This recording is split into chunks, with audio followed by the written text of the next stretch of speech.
ओम नमो भगवते वासुदेवाय। ओम नमो भगवते वासुदेवाय। ओम नमो भगवते वासुदेवाय। ओम अज्ञानतिमिरान्धस्य ज्ञानाञ्जनशलाकया चक्षुरुन्मिलितं येन तस्मै श्रीगुरुवे नमः।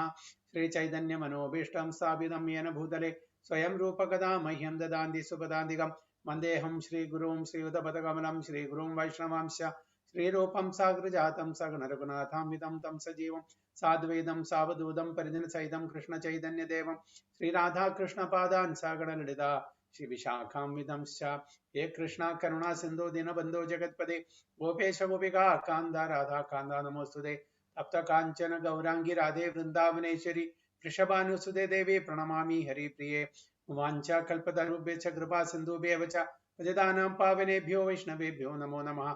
नमो विष्णुपदाय कृष्णपृष्ठाय भूतले श्रीमते भक्तिवेदांत स्वामिनि नामिने नमस्ते सारस्वते देवे गौरवाणी प्रचारिणे निर्विशेष शून्यवादी पाश्चात्य देशतारिणे जय श्री कृष्ण चैतन्य प्रभु नित्यानंद श्री अद्वैत गदाधर श्रीवासादि गौर भक्त वृंदा हरे कृष्णा कृष्ण कृष्ण हरे हरे हरे राम राम राम हरे हरे वैराग्य विद्या निज भक्ति योगा शिक्षार्थमेक पुरुष पुराण श्री कृष्ण चैतन्य शरीरधारी कृपां बुधिर्यस्तमहं प्रपद्ये पंचतत्वात्मकं कृष्णं भक्तरूपा स्वरूपकं भक्तावतारं भक्ताख्यं नमामि भक्तशक्तिकं जय जय श्री चैतन्य जय नित्यानंद जय अद्वैत चंद्र जय गौर भक्त वृंदा जय जय श्री चैतन्य जय नित्यानंद जय अद्वैत चंद्र जय गौर भक्त वृंदा जय जय श्री चैतन्य जय नित्यानंद जय अद्वैत चंद्र जय गौर भक्त वृंदा हरे कृष्णा हरि ओम तत्सत So we are reading from teachings of Lord Chaitanya. Okay, chapter 1, right, Madaji? Prabhuji, yes, Prabhuji, the higher stage of ecstasy can be characterized by that paragraph. The higher stage.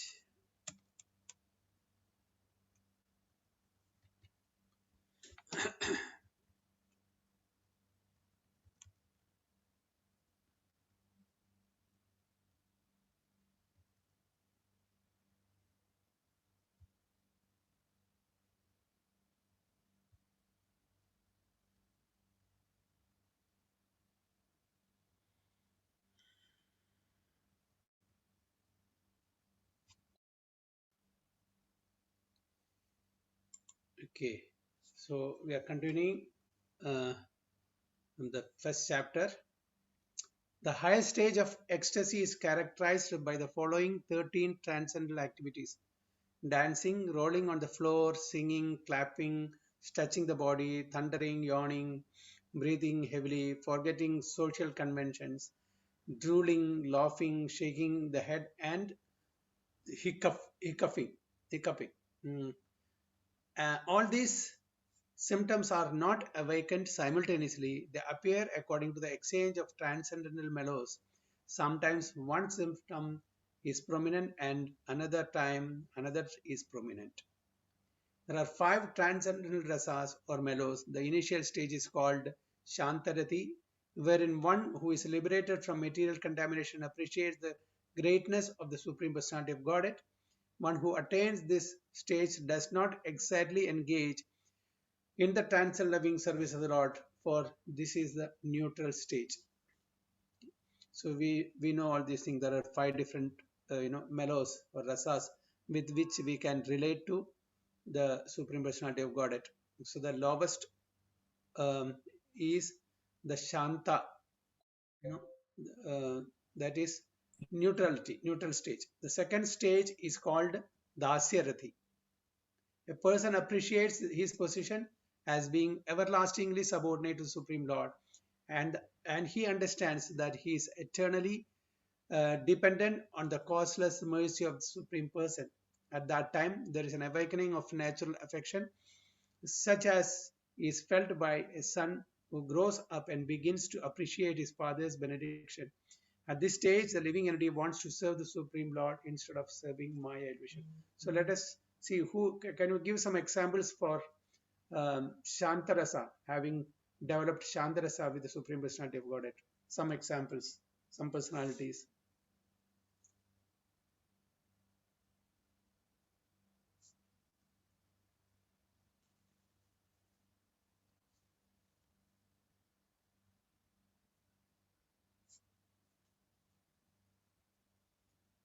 Yes, Hare Krishna, anybody?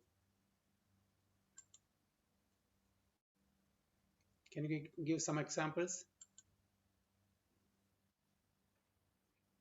Nobody? Prabhu, not sure. Prahlad Maharaj. Is it Prabhuji, Prabhu, what did you say? Prahlad Maharaj, Prabhuji. No. He's a pure devotee of the Lord. Prabhu? Is it Sayujya Mukti, Prabhu? Those people like. No. I'm asking not about the mukti. I'm asking about the different relationship.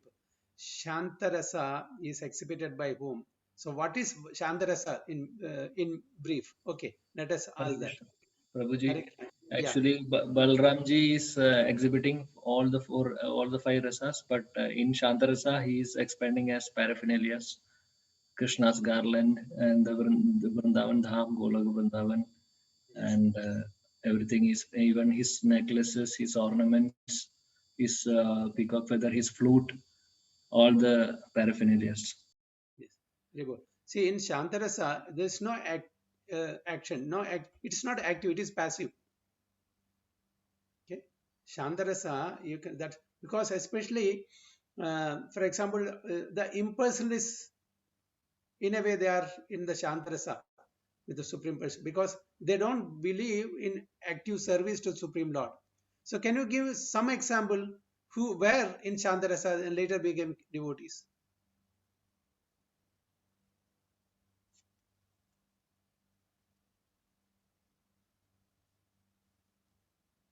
Sukadev Goswami, Sanat Kumaras.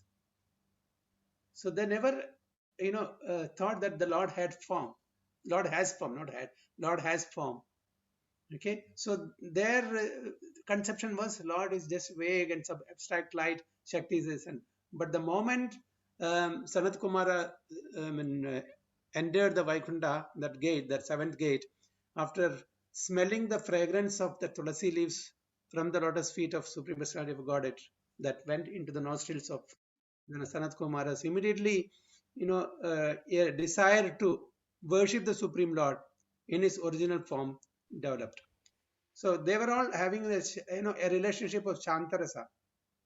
Similarly, Sukadev Goswami was also, before hearing the two slokas of Vyasadeva, which was recited by Vyasadeva's disciples, when he left, as soon as he was born, he left immediately to the forest, right? So there he heard from the disciples of Vyasadeva two main slokas.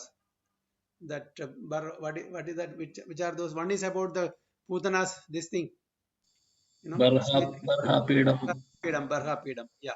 And one more is which about the description of Lord Vishnu with all this thing. I don't remember which are the two slokas.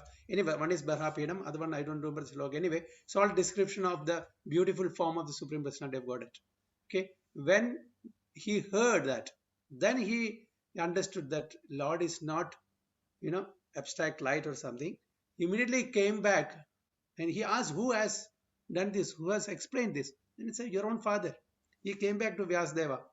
And why didn't you teach me? They said, the moment you were born, you went, immediately rushed. I called you so many times, but you never turned back. He didn't want to get attached to anything, to his father, mother, to any circumstances. That's why he immediately left. So because when he was born, he was 16 years old.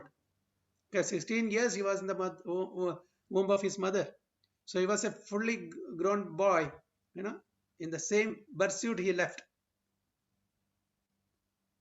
So they were also, they says, that is Sukadev Goswami and Sanat Kumaras, they were also in that Shantarupa before they became devotees.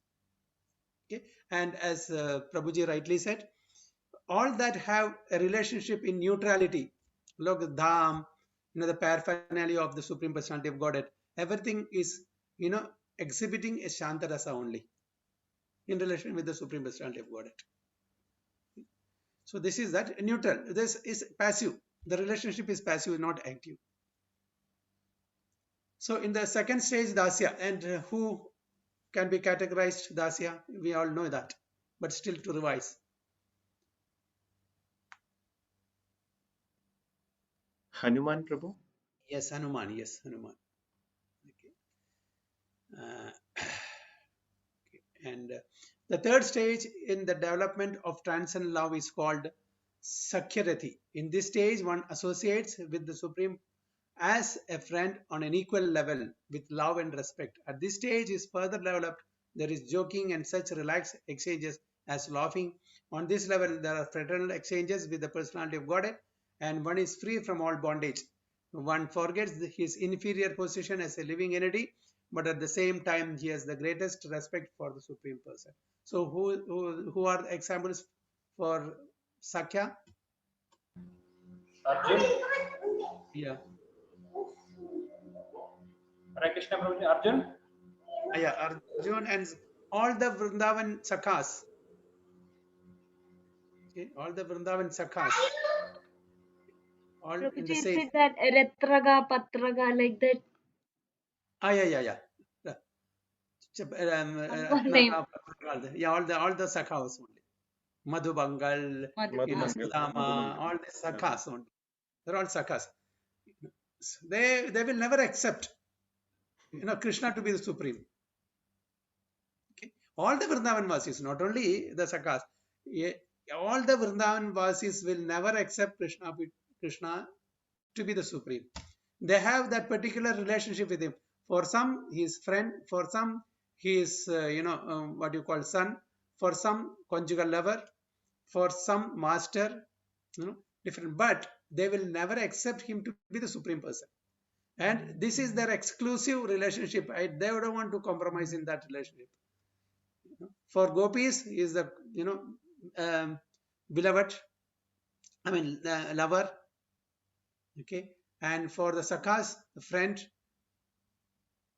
So like that. So everyone has a different relationship with the Supreme Personality of Godhead. So the Sakhyarasa is all this, and even our Kuchelan, he also in the same friend.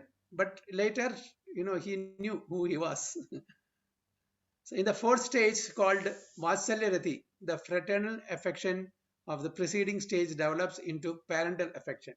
At that time, the living entity acts as the parent of God. So the Devaki, Vasudeva, and Rohini Mata, and Nanda Maharaj, and Yashoda Mai, even Balrama, at particular time he exhibits that Vatsalya Rasa because being the elder brother, he has to protect Krishna. Okay, and at this time, the living entity acts as a parent of God. Instead of worshipping the Lord, the living entity, as a parent of the Supreme Person, becomes an object of worship for him. At this stage, the Lord depends on the mercy of the pure devotee and puts himself under the control of the devotee to be raised nicely. Such a devotee can embrace the Supreme Lord and even kiss his head. Okay, especially Nanda Maharaj and Yashoda Mai, Devaki, and Vasudeva, Rohini Mata, all this, they're all exhibiting the parental love. So then Krishna accepts that he is being taken care of by these people, protected by these people. The person who is the owner and controller and proprietor of the whole creation, both spiritual and material, is being protected by Yashoda Mai and Nanda Maharaj. Okay, he accepts that. And anything happens, immediately they are concerned and they will call the astrologer. What happened? Some parihara we have to do. Something is going wrong. Some demons are coming. So do some some parihara for that. So all things, they are so much concerned about his protection. So this is the Vatsalya Rasa, and he is very much enjoying in the company of the elderly parents because he is being taken care of very nicely. So this is the loving exchange that he exhibits in Vrindavana, which is just a replica of the original Vrindavana in the Goloka Vrindavana. So to come to that position it is koti janma sukritam. It's not one or two. Anyway, there are certain position one cannot replace that, just like Nanda Maharaj and Yashoda Mai and all. These are all permanent positions. We cannot replace those positions, but you can be the assistants to them, wherein you can also exchange in this parental loving relationship. In the fifth stage called Madhura Rati, there is a transcendental exchange of conjugal love between the lover and the beloved. Okay, it is at this stage that Krishna and the damsels of Raja glance loving at one another. For on this platform, there's an exchange of glances, movements of the eyebrows, pleasant words, attractive smiles, and etc. So this also we should not take this, the attraction of the male and female in the mundane world. One should not mistake that. This is on a transcendental platform. So totally a different platform. So this rasa, is not what we are seeing in the material world. This is totally on the transcendental platform, and this is called Divya.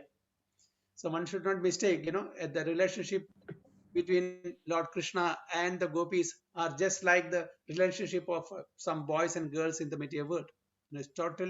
It's on totally different scale. We should not compare this at all. We should not do this mistake. So beside these 5 primary rasas, there are 7 secondary rasas, which consist of laughing, wonder, chivalry, pity, anger, ghastliness, and devastation. For example, Bhishma related to Krishna as a warrior in the chivalrous rasa. Okay. Hiranyakashipu, however, experienced an exchange of ghastly and devastating rasas. The 5 primary rasas constantly remain within the heart of the pure devotee, and the 7 secondary rasas sometimes appear and disappear to enrich the flavors and taste of the primary ones. After enriching the primary rasas, they disappear. So as we all know, there are 5 primary rasas and 7 secondary rasas. Okay. So 5 are the main. Example is Shanta Bhaktas, or devotees in the neutral stage, are the sages known as the 9 Yogindras here. Here names are given here. Kavi, Havi, Antariksha, Prabuddha, Piplayana, Avirhotra, Dravida, Drumila, Chamsa, and Karabhajana. These are all the 9 Yogindras are the son of Rishabhadeva. And out of the 100 sons, there are 9, mainly the Yogindras. Okay, and the foremost is Bharat Maharaj. We all know about him. So yes, we said the 4 Kumaras, Sanaka, Sanandana, Sanata Kumara, and Sanana, are also example of this stage. Example of devotees in the second stage servitorship are Raktaka, Chitraka, and Patraka. These are all the sakhas of Lord Krishna, as Rupeshri Mataji mentioned these names in Vrindavana. Okay, these are all servants of Krishna and Gokula. Okay, in Dwaraka there are Daruka, and in the Vaikuntha planets there are Hanuman and others. Devotees in the third stage friendship include Sridama in Vrindavana and Bhima and Arjuna in Dwaraka or on the battlefield of Kurukshetra. As for those relating to Krishna in parental love, they include his mother, father, uncle, and similar relatives. In conjugal love, there are the damsels of Braja, Vrindavana, the twins of Dwaraka, and the goddess of fortune in Vaikuntha. No one can count the vast number of devotees in this rasa. Okay, so you can just note down these names so that in future, if somebody asks, who are all the examples, you can note down this. At least remember Navayogendras, okay, for the, and Sanat Kumaras and Sukadeva Goswami for the Shanta. And and we know all the sakhas. We know the this thing, what you call Vasalya also, and of course conjugal, all the gopis. So these are all some important names. You can note it down. In general, attachment to Krishna is of 2 kinds. The first kind is attachment with awe and veneration, characterized by lack of freedom. Such attachment is exhibited in Mathura and on the Vaikuntha planets. So we know, we approach, generally people approach the Lord with to the Lord with, out of duty, out of fear, out of desire, and out of love, right? Okay. See, we have different option in our dharma. We have different option, but most of other Semitic religion, Abrahamic religion, the approach is only out of one, mainly out of fear. Out of fear only, they maybe there are other out of duty also, they but and desire also, but mainly why do they approach? Because of fear. If they don't do, they will be punished. So this is the main thing. Okay, but for us, we have open different. Some people go, approach the Supreme Lord out of duty, some people out of desire, some out of fear, some out of love. So we have all the options kept here. So the Lord, exhibits the opulences. So out of awe and reverence, oh, is great. Even when we meet some people who are very rich, how do we approach them? How do we approach them? With reverence, because they are very rich, isn't it? So much of opulence. So like that, in the Vaikuntha planet, it is, Aishwarya, full of, okay, Shuddha Aishwarya Bhava. In the Vaikuntha planets, it is awe and veneration characterized by lack of freedom. There is no freedom. You cannot play with Krishna. You cannot go near with Krishna as a friend or as a parent or as a conjugal lover. I mean Narayana in the Vaikuntha planet. Who is Krishna himself? That is not possible. So there we are all respecting, we are all praying Lord Narayana in awe and veneration. Okay, not anything else, only because of the opulence. And so such attachment is exhibited in Mathura and on the Vaikuntha planets. In these abodes of the Lord, the flavor of transcendent loving service is restricted. Okay, so in Vaikuntha, the loving service is restricted. It's not that it's not there. For Lakshmis, there is. The Lakshmis are serving the Supreme Lord in that mood also, but it is restricted. That's why it is in the Vaikunthas, it is Shuddha Aishwarya Bhava. Okay, and in the Dwaraka, Madhurya mixed Aishwarya Bhava.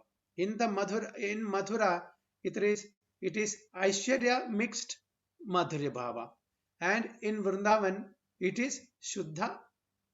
What is that? Madhurya Bhava.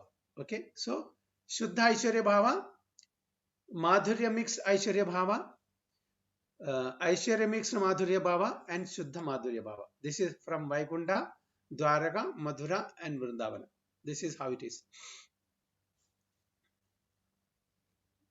So in these abodes of the Lord, the flavor of trans-loving service is restricted. But in Gokula, Vrindavana, love is freely exchanged, because the pure love is so much, all other rasas is eclipsed by the pure love. So that's it is freely exchanged. And although the cowherd boys and damsels of Vrindavana know that Krishna is the Supreme Personality of Godhead, they do not show awe and veneration because of the great intimacy of their relationship with him through thick and thin. In the five principal transcendental relationship, awe and veneration are sometimes impediments to one's service to the Lord. Okay, so that's what here say. The five principal trans, which are those? That is Shanta, Dasya, Sakya, and Vasalya, and Madhurya. Okay, if the awe and venerations are there, it's an impediment to freely exhibit those rasas. For example, when Krishna appeared as the son of Vasudeva and Devaki, they prayed to the Lord with awe and veneration because they understood that Supreme Lord Krishna or Vishnu had appeared before them as their child. So the moment they saw Vasudeva and Devaki saw the four-handed form of Narayana, before he took the form of baby Krishna. So how did they approach? With awe and veneration. So there is no exchange of these 5 types of loving relationship. So there they were seeing the opulence and they were seeing him as the Supreme Personality of Godhead. Okay. So, okay. For example, when Krishna appeared as the son of Vasudeva and Devaki, they prayed to the Lord with awe and veneration because they understood that Supreme Lord Krishna or Vishnu had appeared before them as their little child. This is confirmed in Srimad Bhagavatam. Devaki and Vasudeva, knowing their son to be the Supreme Personality of Godhead, began to pray to him, although he was present before them as their child. Similarly, when Arjuna saw the universal form of the Lord, he was so afraid that he begged pardon for his dealings with Krishna as an intimate friend. As a friend, Arjuna often behaved unceremoniously with the Lord, and upon seeing the awesome universal form, Arjuna said. So Arjuna also had the similar situation when he saw the universal form of the Supreme Lord. Then he was thinking, oh my God, how did I behave with Krishna so far as a friend, just on an equal level? No, but he is not the same person. He is the Supreme Personality of Godhead. So he is telling here, Sakedi matva prashabham yad uktam he Krishna he Yadava he Saketi ajanata mahimanam tavedam maya pramadat pranayena vapi. My dear Krishna, sometimes I insulted you by calling you my dear friend Krishna without knowing the greatness of your inconceivable power. Please forgive me. I was mad to address you like a common friend or a common man. Bhagavad Gita 11.41. So Arjuna was also repenting for having treated Krishna just like as a friend. When he saw the Virat Rupa, universal form of the Supreme Personality of God. Similarly, when Krishna was playing jokes on Rukmani, she feared that he might leave her and became so perturbed that she dropped the fan with which she was fanning him and fainted. Her hair scattered as she fell unconscious to the floor like a plantain tree blown down by a blast of wind. Okay. So this is Mother Rukmani's experience. But as far as Yashoda, Krishna's mother in Vrindavana is concerned, Srimad Bhagavatam states, Traya Chopanishabhischa Sankhya Yogescha Satvade Upagiyamana Mahatmyam Harim Samanya Tatmajam. Mother Yashoda taught that personality of Godhead who is worshipped by all the Vedas and Upanishads, as well as by the Sankhya system of philosophy, and all authorized scriptures had been born from her womb. It is also stated in Srimad Bhagavatam that Mother Yashoda bound the child Krishna with a rope as if he were an ordinary son born of her body. Another description of Krishna's being treated as an ordinary person appears in Srimad Bhagavatam. There it is stated that when Krishna was defeated in games with his friends, the coward boys, he had to carry Sridhama on his shoulders. So these are different, instances in which they don't consider Lord Krishna to be the Supreme Personality of Godhead. They exhibit different mellows with him, different relationship with him. So regarding the gopis' dealings with Sri Krishna in Vrindavana, Srimad Bhagavatam 10.30, 36, 38 describes how when Sri Krishna took Srimati Radhika alone from the Rasa dance, she proudly thought, my dear Lord Krishna has left the other gopis, although they are as beautiful as I am, and he is satisfied with me alone. In the forest, she told Krishna, my dear Krishna, I am unable to move anymore. Now, if you like, you can take me wherever you desire. Krishna replied, you can climb on my shoulder. But as soon as he said this, he disappeared. Whereupon Srimati Radhika repented very much. So she also had, the idea, okay, now I'm top. Even Krishna left everyone just for the sake of myself. Now, she is within my control. I mean, he is within my control, that sort of. So immediately Krishna left the scene, and we know the rest of the story. So when Krishna disappeared from the scene of the Rasa dance, all the gopis began to lament. saying, "Dear Krishna, we have come here and left aside our husbands, sons, relatives, brothers, and friends." So this is where the Gopika Geet, we got.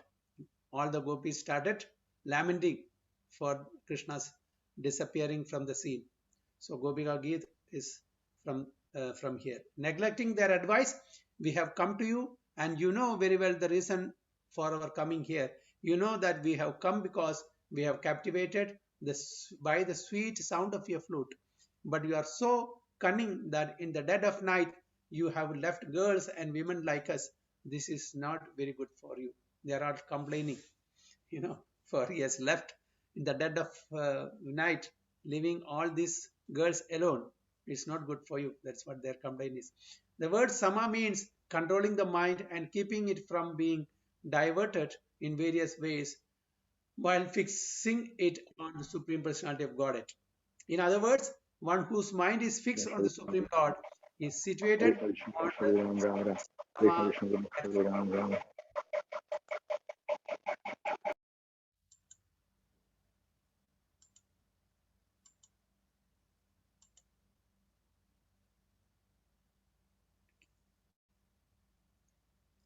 Okay, on that platform, the devotee understands that Krishna is the basic principle of everything within our experience. This is explained in the Bhagavad Gita. After many, many births of cultivating knowledge, one who has attained real knowledge surrenders unto Vasudeva Krishna. Bahunam Janmanamante. Okay, because he can understand that Krishna is present in everything, that he is distributed all over the cosmic manifestation. Although everything is under the control of the Supreme Lord and is situated in his energy, everything is nonetheless different from Krishna in his personal form. It is stated in the Bhakti Rasamrita Sindhu that the platform of Sama, on which one understands that Krishna is the basic principle of everything, is the same as Shantarati. Unless one is elevated to the platform of Shantarati, one cannot be fixed in knowledge of the greatness of Krishna or of the diffusion of his different energies, which are the cause of all manifestations. This same point is explained in Srimad Bhagavatam 11.19.36. Samoman nishtada buddher dhamma indriya samyama tidiksha dukkha sammarsho jevopasta jayodhriti. Sama, equilibrium of mind, is achieved by one who has concluded that the Supreme Personality of Godhead is the original source of everything, and when one can control his senses, that is called Sama. When one is ready to tolerate all kinds of sufferings to control the senses and keep the mind steady, that's called Titiksha, or tolerant. Where we have found this word Titiksha? Anyone remember?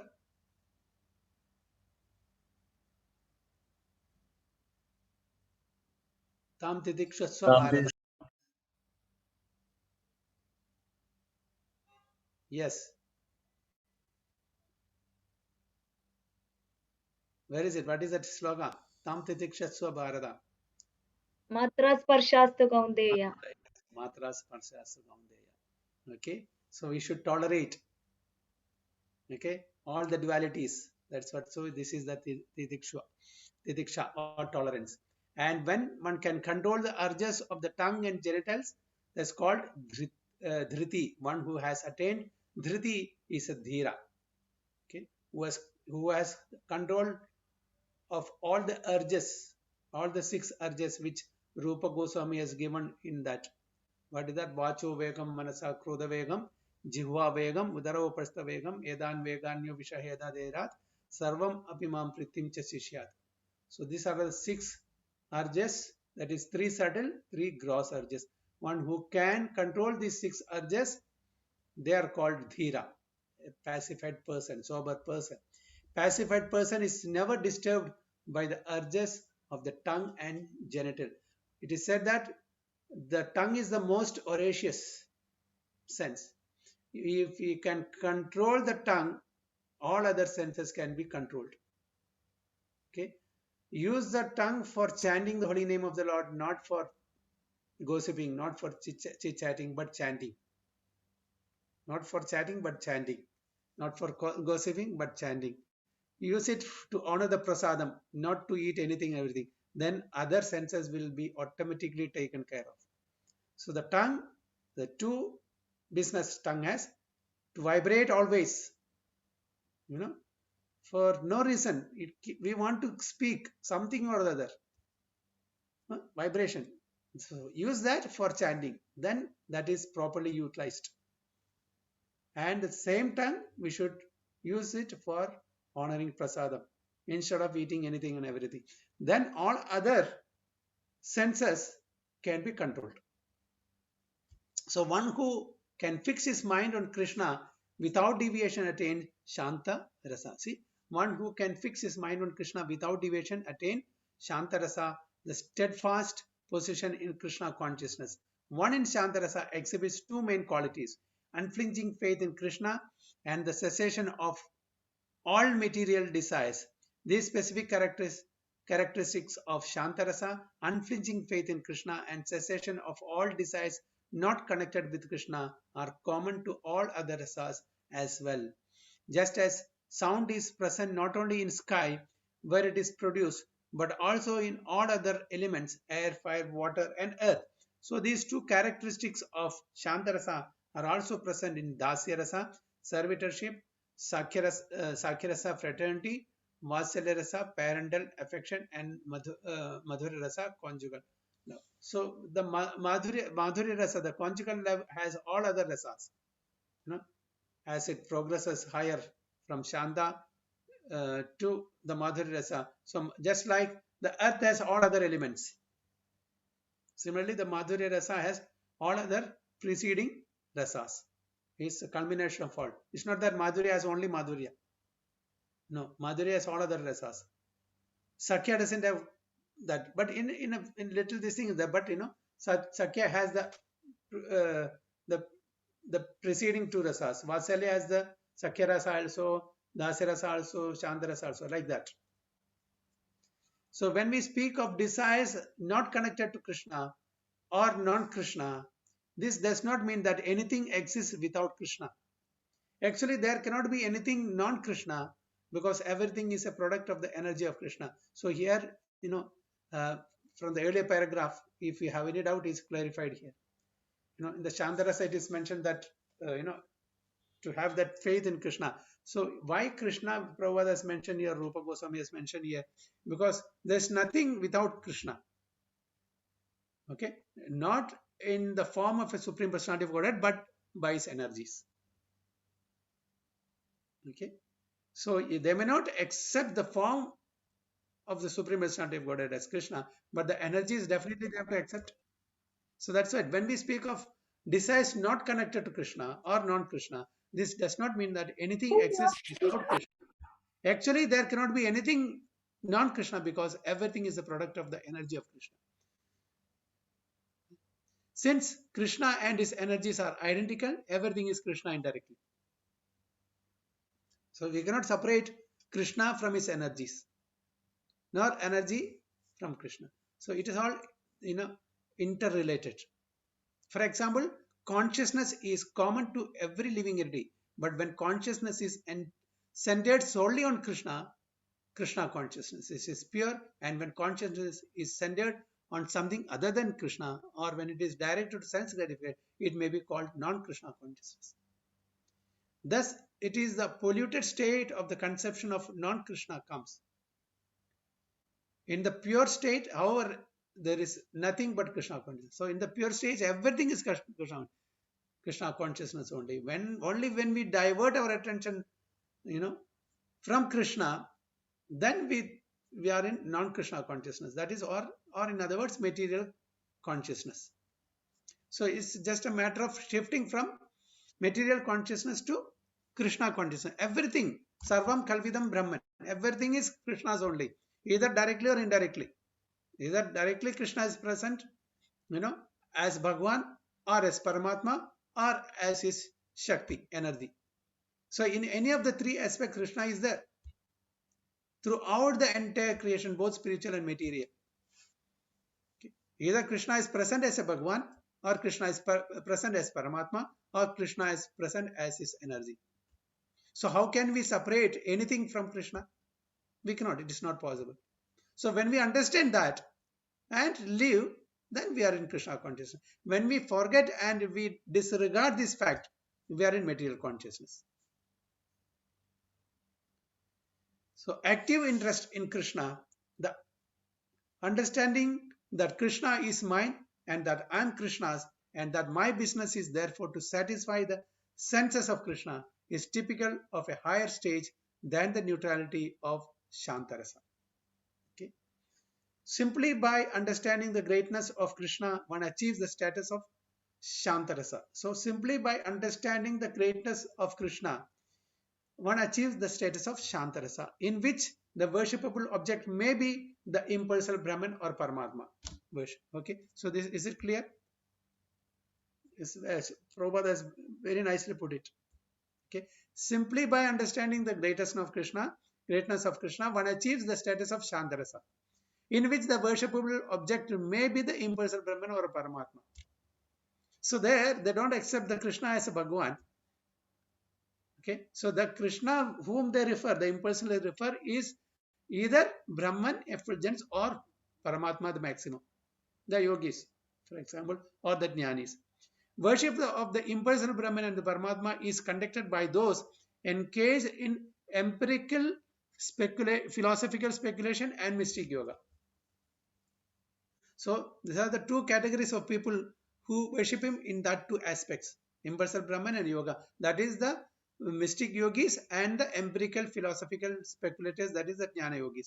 The jnana yogis and the mystic yogis, jnana yogis, for mystic perfection, they take shelter of the impersonal and Paramatma aspect of the Supreme Personality of Lord Krishna. So when we refer Krishna here, it is meant that either it is impersonal Brahmajyoti or the Paramatma, not as the Bhagavan, as far as the empirical philosophers and the mystic yogis are concerned. But when one develops even further in Krishna consciousness or spiritual understanding, he can appreciate that the Paramatma, the Super Soul, is his eternal worshipable object and master, and he surrenders unto him. Bahunam janmanamande jnanavan mam prapadyade.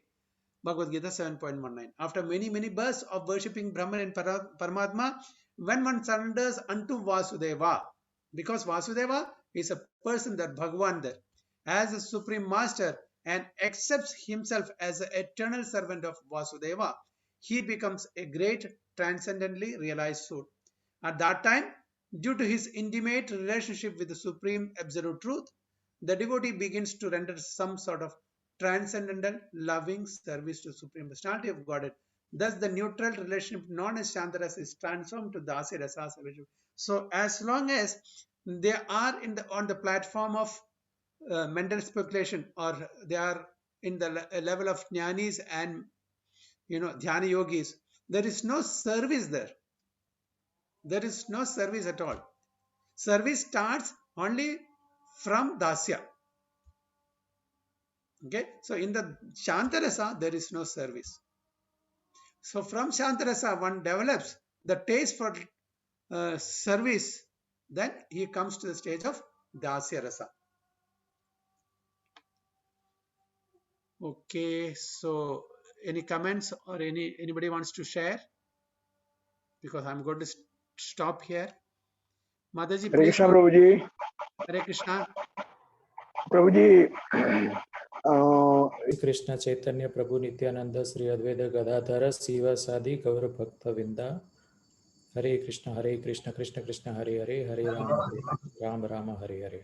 Am I audible clearly, Prabhuji? Yes, Prabhuji, yes, you are. Okay. So Hare Krishna, all devotees, and happy Mahashivratri to all as well. And forgive me in case of if I do any mistake. It is just like our small attempt to explain. So Prabhuji, here I will cover today, Prabhuji and all, I will cover today here 2.5 and 2.6 verses. So as we have seen in previous verses, in last few verses, the Krishna is chastising for Arjuna's lamentation. So in the just last verse 2.4, Arjuna said, how can I counter attack with arrows to Bhishma and Drona, who are worthy of my worship? So here the point is that Arjuna is considered the superior. They're very respectful, so very respectable. So he's saying that how can I counter attack my superiors? And the other point, Arjuna is also in the mood of like asking Lord Krishna if he would have been in the same situation. Like on the other side, his grandfather Ugrasena and Sandipani Muni, his teacher, if he would have been in the same situation, so what to do in that situation or what he would have done. So he's trying to ask Krishna, Lord Krishna, if he would have been in the similar situation. And also there he's addressing as a Madhusudana, Arisudana. So basically he's saying, you have killed the demon Madhu, is actually who is enemy. But here on the other side, my grandfather's relatives, cousins, and all Mahajans, teachers are there. So it would be, very difficult as they are not the enemy. So the situation he is trying to explain is quite different in that war field. So now I think it is a continuation of what Arjuna is saying. It is like a next verse 2.5 is the continuation of the same. So let me recite the sloka 2.5. Gurun hatva hi mahanubhavan श्रेयो भोक्तुं भैक्ष्यमपि हलोके हत्वार्थकामास्तु गुरूनिहैव भुञ्जीय भोगानरुधिर pradigdhan. So the translation is, it would be better to live in this world by begging than to live at the cost of the lives of great souls who are my teachers. Even though desiring worldly gain, they are superiors. If they are killed, everything we enjoy will be tainted with blood. So here it says Gurun. It's like a plural. So many gurus are present. So it's referred as a Gurun and Mahanubhava. So basically, Arjuna is referring to many gurus, Dronacharya, Kripacharya, and specifically Bhishma Pitama, even though he was a grandfather, but he has taught many things. So also he is one of the position of the Arjuna's guru. And here we need to understand when they are referring to the Mahanubhava, and particularly is talking about Bhishma Pitama and Dronacharya. So to understand the position of Bhishma Pitama as one of the Mahajana is very, very important to understand. Bhishma Dev is not only a great soldier or a great grandfather, he was also a great soul. And when we say Mahajana, who is the great soul, is like a role model in a spiritual path.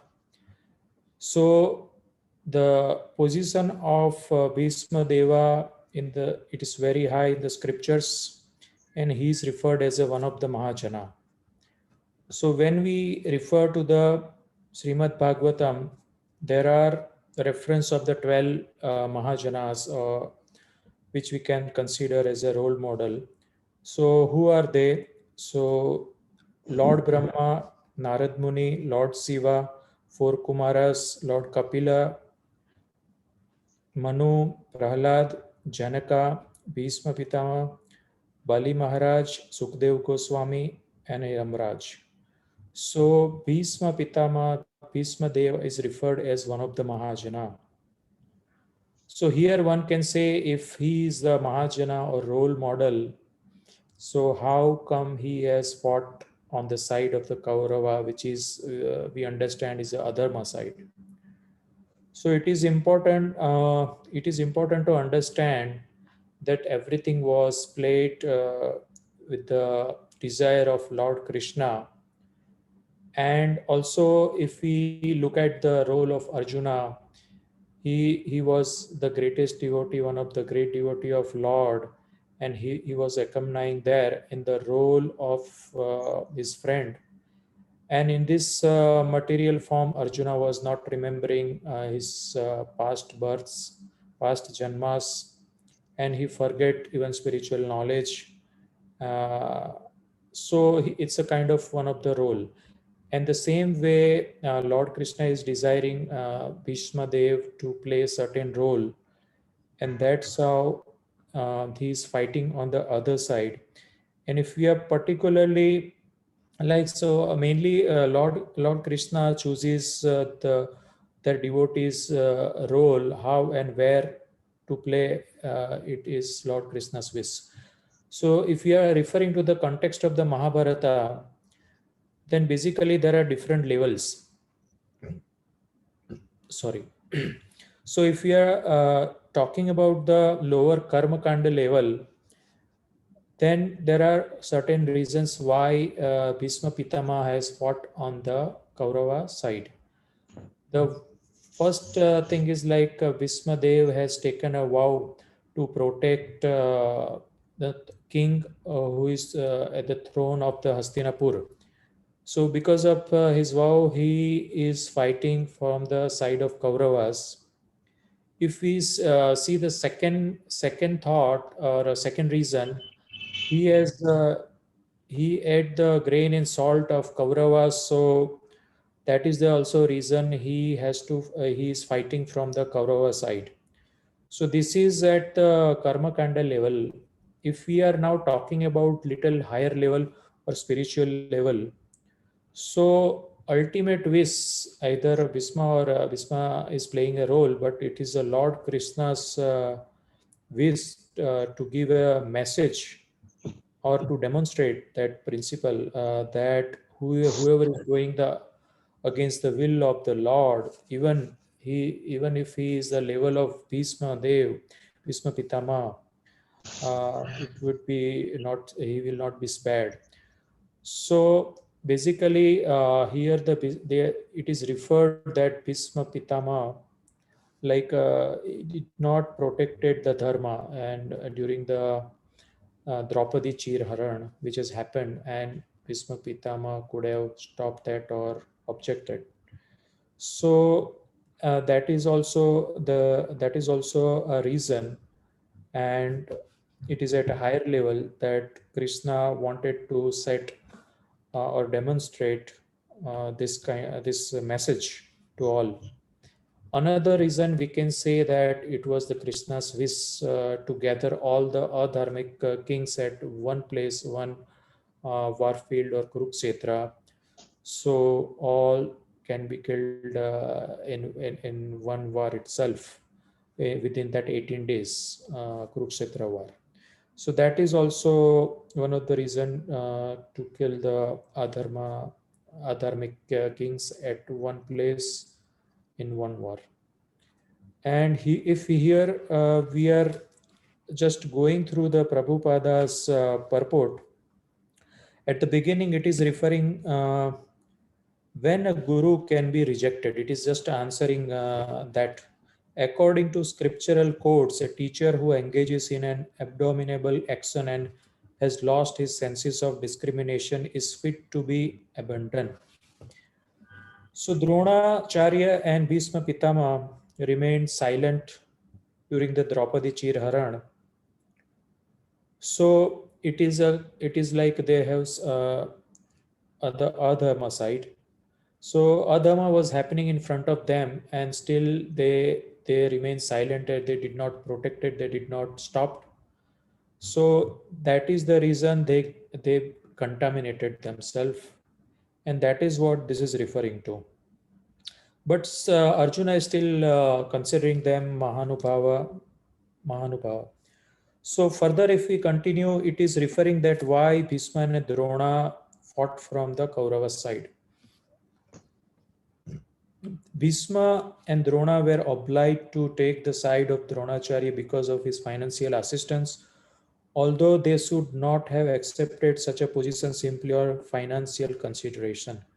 So as we said the reason why Bhishma Dev and Dronacharya fought from the Kaurava side, because they have received, particularly there's some assistance from that side. That is also one of the reason. And further, if we are continuing the purport, it is explaining that Arjuna preferred to forgive rather than killing.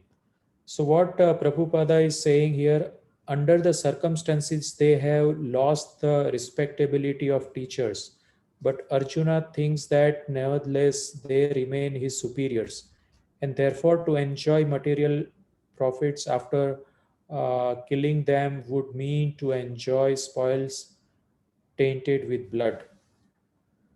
So here it is explaining again that Arjuna prefers to forgive rather than killing their Mahajanas.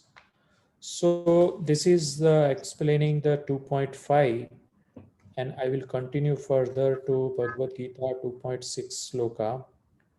So it says, Nacheta dvigna kataranno garyo yadva jayema yadiva no jayeshu jayeyu yaneva hatva na jijivishama steva stita pramukhe dhritarashta. So the translation is, nor do we know which is better, conquering them or being conquered by them. If we killed the son of Dhritarashtra, we should not care to live. Yet they are now standing before us on the battlefield. So nor do we know which is better, conquering them or being conquered by them. So Arjuna is saying here he don't know what to do. So here Prabhupada in his purport is explaining like Arjuna unable to decide whether to fight or not to fight. If he fight, then he will have two results. Let's say he may win. If he wins, then he may not able to enjoy without his relatives. That is what is referring, that even if he wins, he may not enjoy that victory. And if he lose, then also there is no enjoyment if he is losing the battle. So these two are the end result, most likely if he fight. If he does not fight, then the only option left will be the begging. Because for Kshatriya is made for the ruling the kingdom, and if they don't, the other option here referred is begging is the only option left for the Kshatriyas. And also it will be also disgraceful if the students of Dronacharya, that high scholarly teachers, if they don't fight, it looks disgraceful as well. So here apparently Arjuna is seeing all lose-lose situation, like the opposite of win-win situation. Yeah, we can say it is a lose-lose situation what Arjuna is looking at. So both side, either he fight, he feel he is losing, and if he don't fight, then he does not fight, then also he feels like he's losing. So it is a lose-lose situation.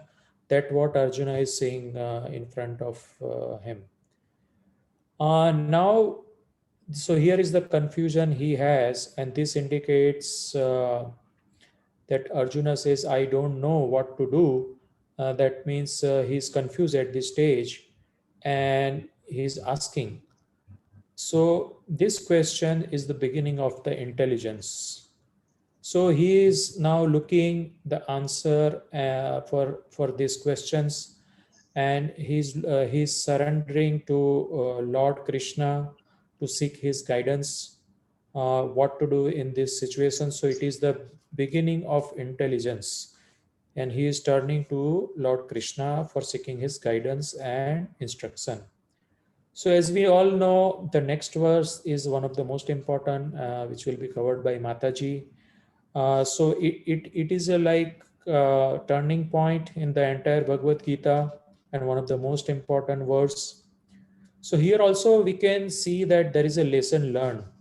When there is a doubt or when there is a confusion, in like for us in a real life, if we are having a confusion of any such similar situations, what to do. So ideally, we should refer such a confusion to either seeking the advice of gurus or referring to the shastras or guru sadhu or shastras.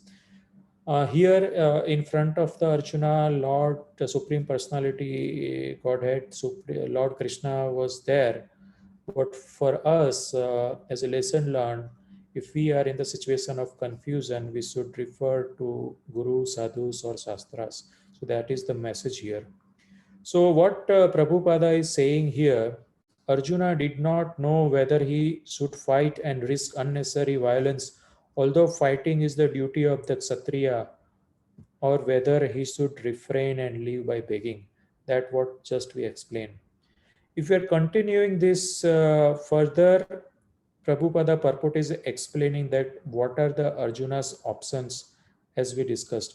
If he did not conquer the enemy, begging would be his only means of subsistence, nor was there certainty of victory, because either side might emerge victorious. Even if victory awaited him and their cause was justified, still, if the son of Dhritarashtra died in battle, it would be very difficult to live in their absence. Under the circumstances, that would be another kind of defeat for them. So again, as we mentioned earlier, even if he win, he feels like losing, and even if he is losing, it will be the loss to them only. So it's again a lose-lose situation. That is what it is explained. And if you continuing the purport of Srila Prabhupada, it says what is the consideration by the Arjunas. All these considerations by Arjuna definitely prove that not only was he a great devotee of the Lord, but he was also highly enlightened and had complete control over his mind and senses. His desire to live by begging, although he was born in the royal household, is another sign of detachment. He was truly victorious as these qualities combined with his faith in the words of instruction of Sri Krishna, his spiritual master, indicate. So this is what even though he has born in a royal household, he is ready to beg for his life, but he don't wanted to fight. So if we conclude, so in conclusion, what Prabhupada is saying, it is concluded that Arjuna was quite fit for liberation. Unless the senses are controlled, there is no chance of elevation to the platform of knowledge, and without knowledge and devotion, there is no chance of liberation. Arjuna was competent in all these attributes over and above his enormous attributes in his material relationship. So here clearly the message or conclusion is that Arjuna is fit to receive the instruction from Sri Krishna, that what to do in this situation. And this question and ready for receiving the instruction, and this question will help the entire world, because of this Lord Krishna has spoken the Bhagavad Gita. So that is what is the message, and I conclude these two verses. Thank you very much. Srila Prabhupada ki jai, Srimad Bhagavad Gita ki jai, Gaur Premanande Hari Hari Bol. Hare Krishna Prabhuji. Hari Bol. Very nice, Prabhuji. Nicely, very composed manner. You have said it very nicely. Thank you so much. Hare Krishna. Prabhuji's, Mataji's, any questions or any comments?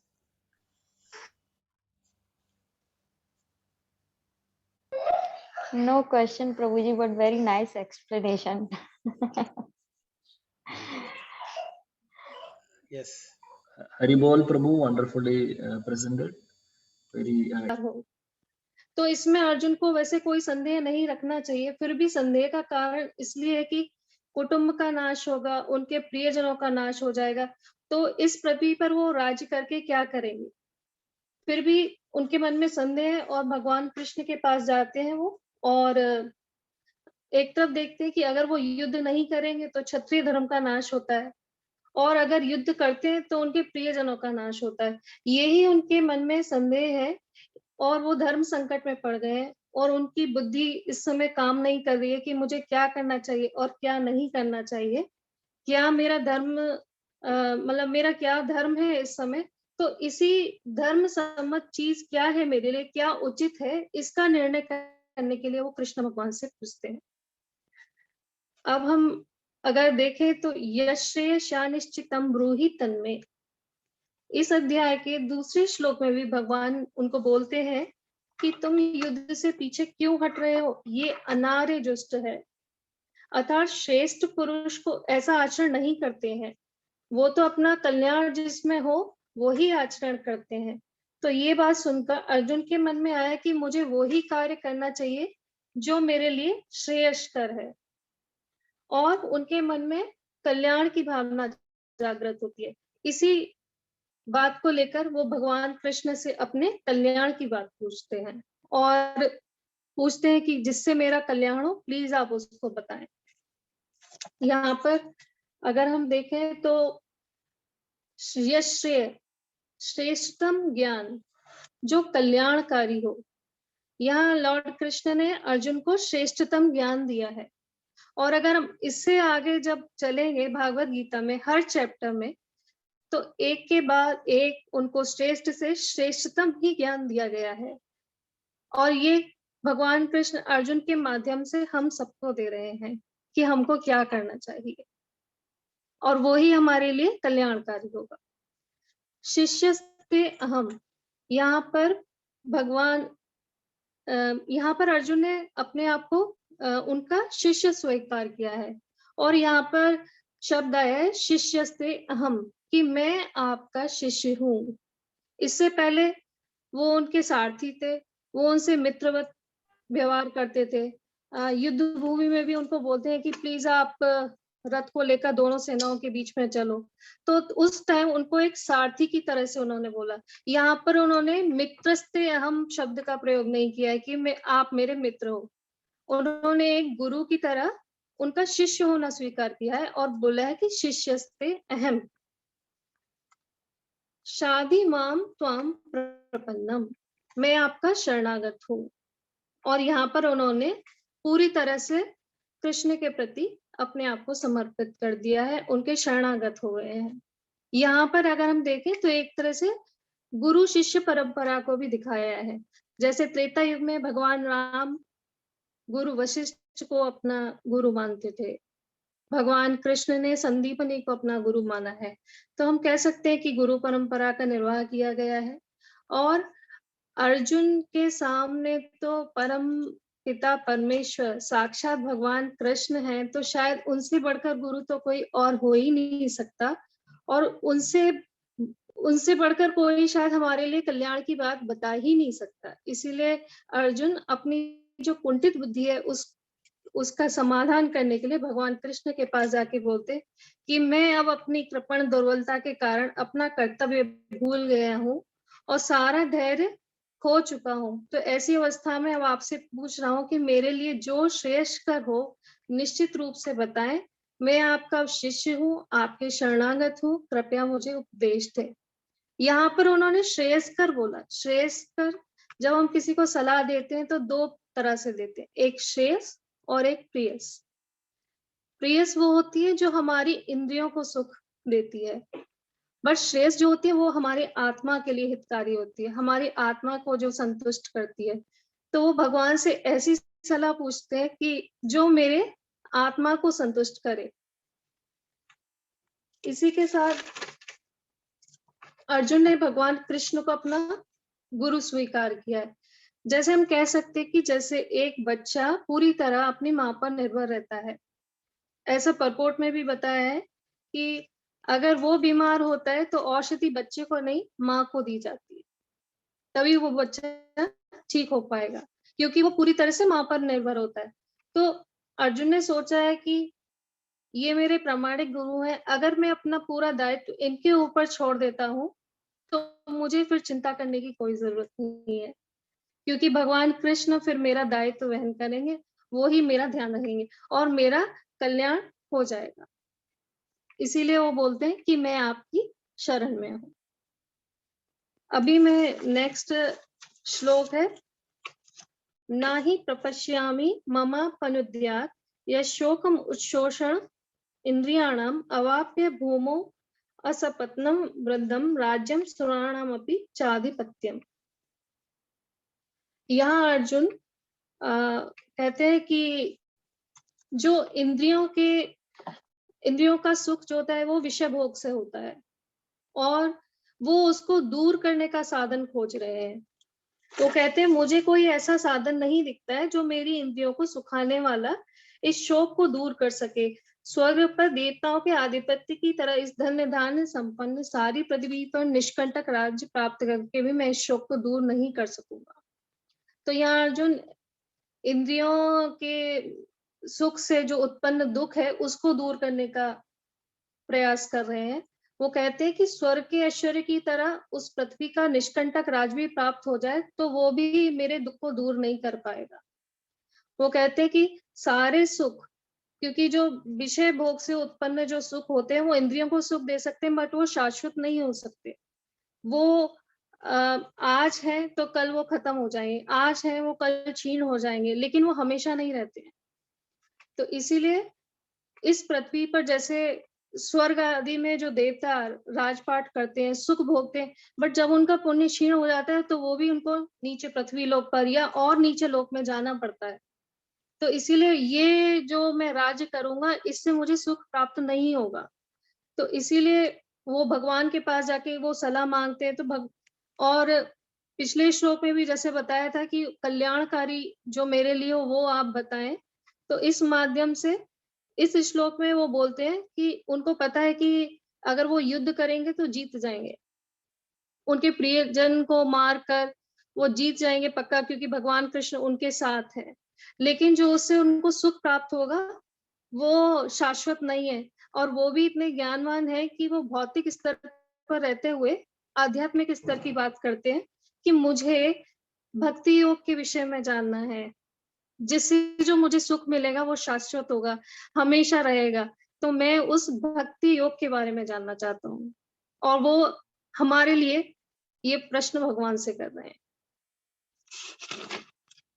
Arjun जब भगवान से ऐसे श्रेष्ठ आत्महितकारी ज्ञान के विषय में पूछते हैं तो भगवान ने भी उनको एक के बाद एक श्रेष्ठ से श्रेष्ठतम ज्ञान दिया है। जैसा कि और भी अगर हम आगे जो चैप्टर पढ़ेंगे, जैसे कि 7.2 में ही उन्होंने कहा है कि ज्ञानम ते अहम सविज्ञानम इदम वक्ष्यामि अवशेषता यद ज्ञात्वा न इहम भूय अन्यथा ज्ञातव्यम अविशिष्यते। कि अब मैं तुम्हें पूर्ण रूप से व्यवहारिक श्रेष्ठ ज्ञान कहूंगा, इसके जानने के बाद तुम्हें कुछ भी श्रेष्ठ नहीं रहेगा। तो एक से एक श्लोक में उन्होंने अच्छे से अच्छा ज्ञान अर्जुन को दिया है और अपना शिष्य भी स्वीकार किया है। बस प्रभु जी। हरी हरी बोल। वेरी नाइस माता जी, वेरी नाइस।